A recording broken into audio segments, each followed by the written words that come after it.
मत करो इस तरह उसकी तरफदारी। आज उसकी माँ ने जो किया तुम्हें वो देखना चाहिए था। बेरिन, जिस तरह नसरीन ने खुद को बचाने के लिए तुम पर इल्जाम लगाया था, वैसे ही उसकी माँ ने आज सबा के साथ किया। सबा के जाने का मुझे भी अफसोस है। तुम्हारी दादी के साथ उसे अकेला छोड़कर गलती कर दी मैंने। पता नहीं क्या कहा होगा उन्होंने उससे।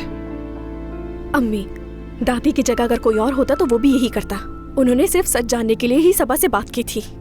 लेकिन मुझे ये समझ में नहीं आता कि आप लोगों को इस सब की असल वजह क्यों नजर नहीं आती। क्यों नसरीन और उसकी माँ की हिमायत कर रहे हैं? ये ऐसे नहीं चल सकता। तुमने देखा नहीं अपने बाबा को? आज उन्हें घर आने पर पछतावा हो रहा था। अब कैसे भी करके हमें इन मसाइल को सुलझाना होगा। अगर हम सब हर वक्त उनके पीछे ही पड़े रहेंगे तो वो भी तो जवाब देंगे ना आगे से।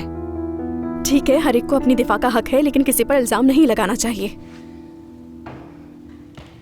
देखिए अम्मी, अगर आप इस घर में सुकून चाहती हैं तो उस माँ बेटी को इस घर से निकालना होगा।